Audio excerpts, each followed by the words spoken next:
Hi guys, welcome to Hanging Out on Mondays. We've got the Boston Twins with us tonight. They're dressed exactly like, that's why I'm calling them that. It was a party earlier that we had to dress in white shirts. That's cool. Right on. And that would be Bill and John from Boston. Hey. We've got Damon in Dearborn, Michigan. I need to go put a white shirt on. You better, yeah. It's a white party. It's a white party. It was a white party. You and Buddy screwed it up. I see. Even our special guest tonight, Dwayne, has There's a song here, the ink is black, the page is white kind of thing. Yeah. It's white people, white shirts. That's it. I wore this once. I don't wear white because I've already got stains on it, and I bleach it. I'm not a guy to put a white shirt on. It does take all of about 20 seconds, yes. And Buddy's in Chicago, the pizza capital of the world. If you eat pizza anywhere else, it's not pizza. It's not pizza, and you should just stop. Just don't eat it all. So here's what I thought would be fun to talk about tonight. What are things that DJs put a lot of time and energy into that nobody cares about? If you didn't do it, nobody would miss it. Who wants to go first? I'll take this one. Or go, John. I know Damon usually steps right up. It's like, I'll go first. Well, Bill raised his hand, but you go ahead. No, I'll let John go. Go for it. What I think that no one cares about is our library maintenance. When we had records, you'd pick the records that you'd bring in. Those are the records you'd play. But when you've got, 100,000 songs, right. you can't just scroll that. You got to put some of that stuff in folders and take the time to, rate stars and make sure the years are right and put the stuff you want to see in a spot where you want to see it printed. And the dance floor doesn't care as long as you're picking the right songs. But to make our workflow easier, I think people don't realize how much time we sit just navigating the library and putting all that in order so that we can put on a better performance and not stress about finding the songs. I would argue that if you didn't do it, they'd miss it because it wouldn't be as good of a performance. They may not know that their performance wasn't as good as it could have been. But, I think they ultimately would miss that. I think so. Just because, there's certain remixes of things you like and others that are not for this place. And, if you get stuff that's accessible, I think it just makes your job smoother. And you don't have to... I think you're right. You don't have to waste as much time. I'm looking for dumb stuff. I'm looking for stuff that we put time and energy into that we could be focusing our time and energy more constructively somewhere else because nobody cares. You're going to laugh on mine. I want to hear yours. Your DJ booth. Nobody gives a crap what it looks like. I'll be honest with you. Nobody really does. Whether you're a controller on a table, and we've seen it many times, and we all kind of either bashed it but the guys with the wires all over the table or the cable management thing. Yeah. And unfortunately, we see it. Yeah. Not every guest sees it. And there are some who will, don't get me wrong. Right. But I'm thinking 80%, just if you're rocking the dance floor, they don't care. I mean, Bill, you're a musician. Yep. What's a band setup look like? Are they doing horrible cable management on stage? No. Or a milk crate underneath an amp? Just perfectly acceptable. If for a band it is. And the people aren't in the audience going, I would enjoy this more if they would make their cables look nicer. Yeah, or as a DJ, we have to make it look perfect or have a bun booth or have this great thing that, and don't get me wrong, I understand the bun booth, it looks great. I'm not knocking any of it. Right. No, this isn't about beating anybody up because I'm not trying to beat anybody up. But you're right. Bands come in and their crap is everywhere. I mean, they just did an event where we had this big swing band come in and half their cases and crap are on the side of the stage just looking like a pile of shit. Sorry. Oh, you lost our PG rating. That's okay. Pile of crap. All right. And PG-13. PG-13. Yeah. But looking like a pile of crap, but nobody cared. Yeah. They had a great time. They loved the band. It was a great swing band. The whole thing was like turn of the century, and it worked. There's nothing wrong with taking pride in your setup. There's nothing. I agree. That's a good thing. We're not knocking it, but ultimately, If you didn't, I don't think rocked it. Who cares? I don't think anybody would care. I would rather them grade me on my performance than my neatness. I am one of those guys that I'm super particular about how I look in front. I really am. And it kills me when a photographer comes in and dumps 30,000 bags next to me. But really, most people don't look at that. If you ever go to a concert, most stages look like crap. Who's next? Damon's next. Damon, go for it. You got something you want to talk about? Not really, but I'm going to say speakers. Okay. Not everybody, DJs, we all take pride in our speakers, some more than others. The general audience can care less. If you run in a column or you run in a two-way cabinet, they can care less as long as it sounds good. They don't care what the speaker looks like. As long as it sounds good, what it looks like. Absolutely not. No. Yeah. I would argue this, though. When I am playing with the systems that I put together today, not 20 years ago, but today, and I know for a fact that people can talk to each other without screaming at each other at tables. My sound's not overpowering their vocals at tables. The bartender can hear their drink order and all that. I don't think that they're thinking about it. They're just doing it, and that's fine. But if they couldn't do it, I think they'd be annoyed. That's kind of how I'm looking at it. Okay. They don't necessarily notice it because it's there, but they notice it if it wasn't there. Does that make sense? Yeah. Yeah. Wrong, they'd pick up on it right away if it was too loud or... Yeah, and you're going to get the old lady, turn it down. I can't talk to, Aunt Betty or whatever. Yeah, well, that's the DJ. Like, look, turn the shit down. You should know your pardon. Pardon my language, so I'm sorry. Hey, man, we're already PG-13. It's okay. Yeah, we're allowed, I think, a couple of those. He should step from behind the booth, walk the room, and know if it's too loud. Yeah. But, like I said. But a lot of DJs don't do that. Yeah. A lot of DJs don't do that. They don't get out from behind the booth. It's funny, Damon, that you said that, because I have said it more times as production. Behind your booth, it should sound muddy. Yeah. Because what's going to happen is you're listening to everything, again, behind your booth. It should sound muddy, because when you walk in front of it, it's an entirely different sound. So many DJs equalize their sound from behind the booth to make it sound really good behind the booth. Then it's so bright in front, it actually hurts. Do you know what else they do from behind the booth? What's that? Design light shows. They design light shows from their perspective. Hey, it looks great from where I'm looking at it. I can take a picture and it looks awesome. But if you go into the audience, these poor people are being blinded by stuff. It doesn't look the same. There's another funny story, Brian. I went to a seminar strictly on lighting. They set the same lights up on this side and this side, and they had everybody facing. They ran the lights facing you. Yeah. Then they ran the lights behind you. Think of a concert. Yep. Most concert lighting comes to the band from behind. Yeah, right. Or up top, down. But you are the visual. It's right. The DJ visual out, because the people are the visual. It should go that way, and unfortunately, that doesn't leave a lot of headway to do that. Well, you can do it if you're smart about it, I think, and I've come up with some methods that I think work well. Ooh, love to hear about those sometime.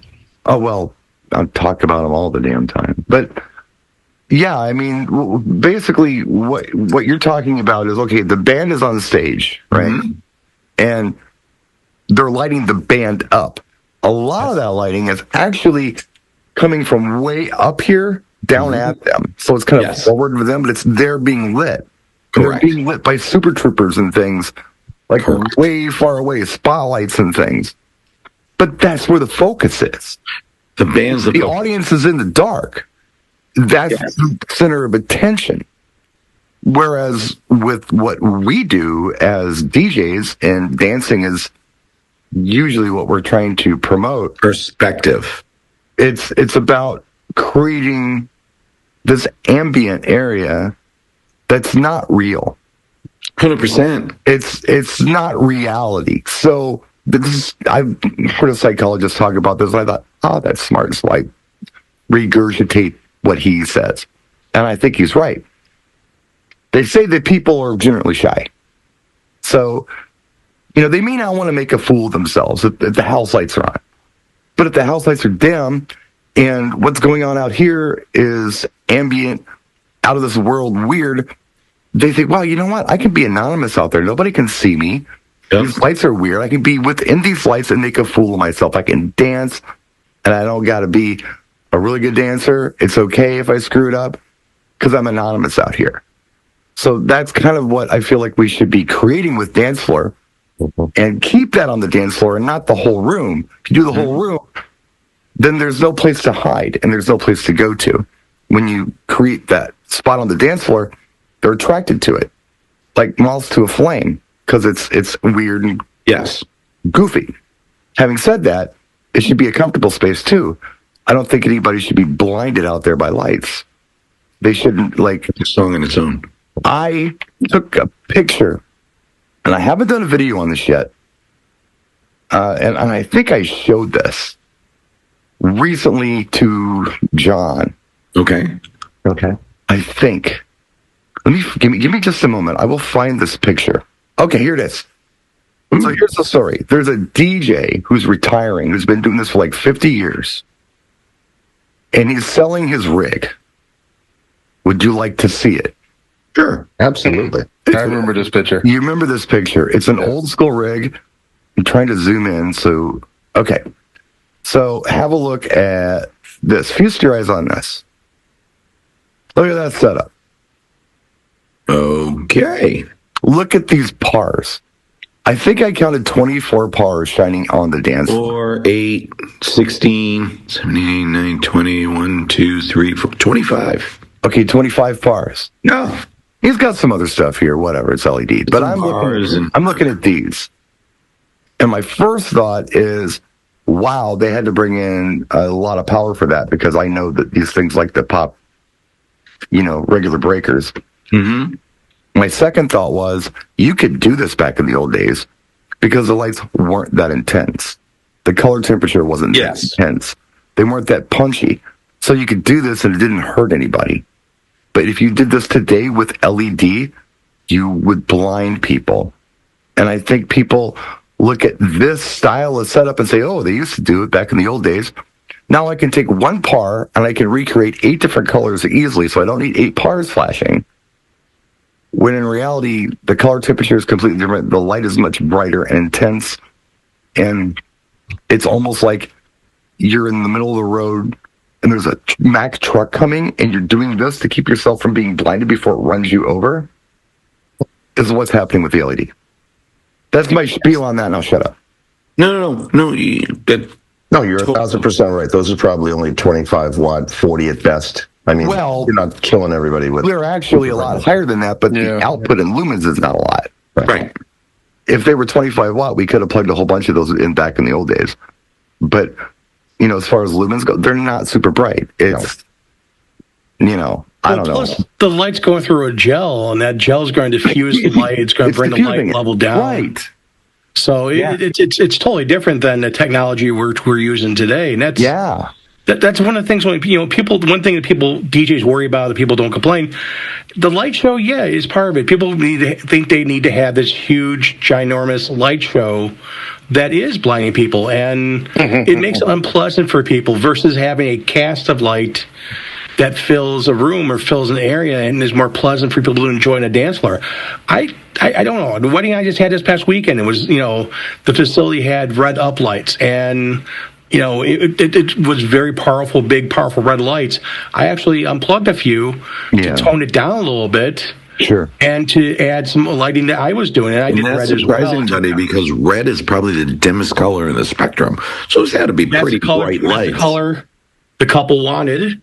Red and gold were 2 colors. Yeah. But if you're unplugging them, that had to be some pretty bright red lights. Like a Halloween party. I would have went with amber for the room as a color. Yeah. Versus it's a dark wood. It's totally different. But red they went with red.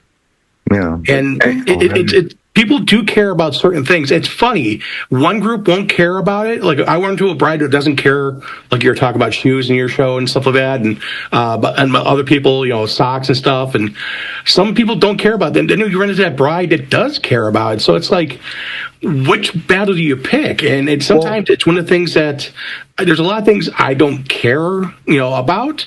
I try not to die on that hill. But sometimes there's people who, customers that are like, oh my God, why'd you do that? Well, I mean, when it comes to that, I'm of the philosophy that, and it goes across the board. It's with sound, it's with audio, it's with programming, it's whatever. The hall nor the client is a lighting designer. We are. We should know this stuff. We should be the professionals. On paper, something may look great and sound like a great idea. In practice, maybe not what you experienced with all that red. And you made a good call because you know more about lighting design than the hall does, obviously, because they set it up that way, or the client. I mean, on paper, yeah, it looks great. It's just like those goofy request lists you get that, songs no one's going to dance to. They put this together, and you're like, okay, let's see what we can do. It's know funny that you've been set up for failure, essentially, without fudging it a little bit. But because they don't know. They're not programmers. They're not DJs. But Brian, here's the flip of that. Things that DJs do that people don't really care about. I think lighting is one of those that even subconsciously, as an event, it adds so much to it. And absolutely. It's don't have it. It's night and day. And then it's one of those that people turn around and say, your wedding was good. It was okay. Take the exact same wedding, add some lighting, and somebody's going to turn around and say, wow, that wedding was incredible.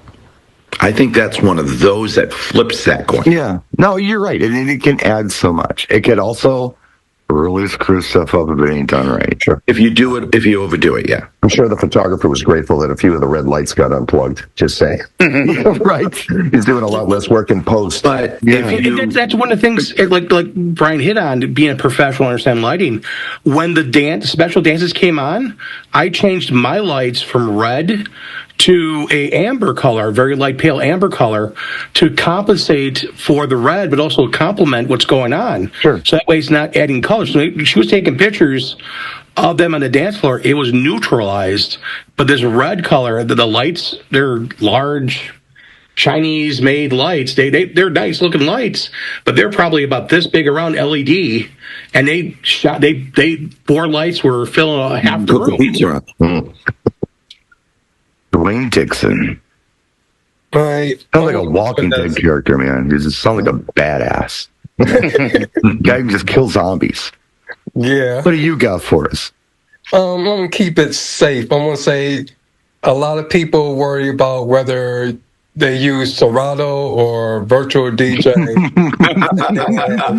Good one. I'd clap if I had 2 hands to do it. Yeah.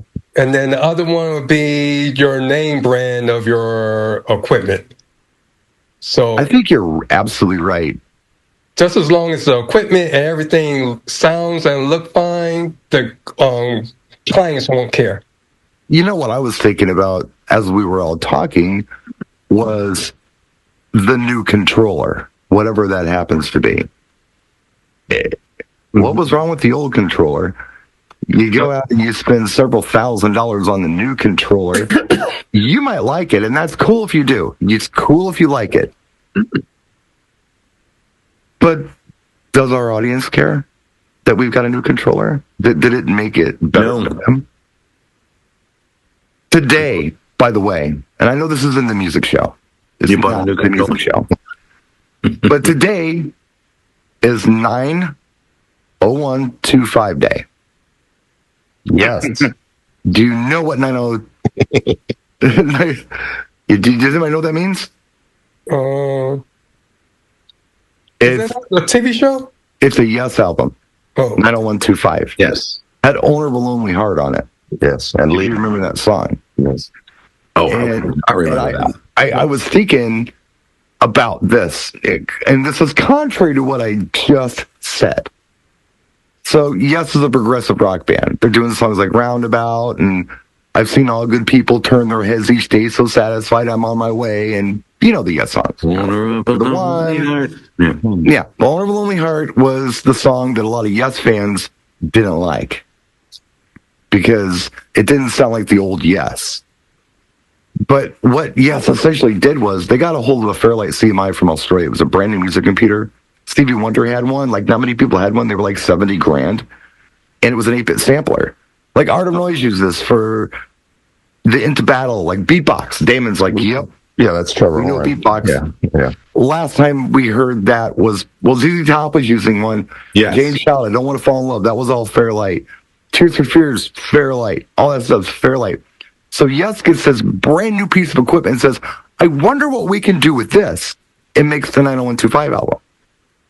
So they were inspired by the gear. This new gear that did something different that the old gear didn't do. So maybe that happens with DJs sometimes, just as artists. Maybe there's a new piece of equipment that they feel like they can level up with because it has a feature that the old piece of equipment didn't have. So I'm sticking up for the gearheads. Oh, 100%. But like Dwayne said, if you're putting on a good show with a 6000 or a Pioneer XZ, Yeah. as long as it's a good show. Well, talking about The good DJ shows, cares about the gear, not necessarily, not the client. And you're absolutely right, Dwayne. well, Damon. here's a story about that. And I told this story once before. Once a year, I DJ on a cruise ship. Mm-hmm. And I showed up. You know, the cruise ship got their gear in there. Pioneer CDJ 3000s, blah, blah, blah. I showed my little Newmark DJ to go. Rock the party. The resident DJ on the ship looked at me and was like, you did that with that? I was like, yes. A little $79 controller. I rocked this party all night with that. And I didn't need your 3000s. Right. So, But wait, the good response to that would be, no, I didn't do it with that. I did that. That was you. Controller does what I tell it. And it doesn't matter pretty what the- confident Eddie Van Halen could have rocked a ukulele. right. But they looked at it like, 100%, but they look like, what, you're using this little bitty controller instead of this massive setup we have? Don't need it. I mean, look, music programming is music programming. Mixing two beats together. I mean, we've been doing it forever. On Exactly. turntables, my God, and records. Like not Serato time code, record. Right. Well, Brian, you'll relate to this. It's not the car, it's the driver. Yeah. A lot of times it is. Absolutely. Yep. And it's art. And some artists like to have new mediums to play in or have new colors to work with or I'm going to spend $3,000 on this controller because it does one more thing. and if that levels them up as an artist, great. I argue that the Right, audience, but most of them use that one thing once. we're typically all just doing 4 to 8 bar measure mixes. Yeah. I mean, Yep. we're all doing the same thing. But I'm feeling you on that, Dwayne. I'm feeling you on that. I think that, as long as it sounds good, as long as it doesn't hurt, as long as it's all pleasure, no pain, who cares? But they don't care. Agreed. I think this was a really good show. This was a great show. There was a lot of good back and forth. And we do a short show on Mondays. And we do a little longer show on Tuesdays. We try to keep this one a little tighter. But I think this was good. And we had good dialogue, conversation, made new friends. I'm happy. Yeah. Everybody else happy? Yes, brought to you in part by DJ Event Planner. Check them out in the description of this video on YouTube. Running all Thank you. Thank you, DJ Event Planner, for being one of our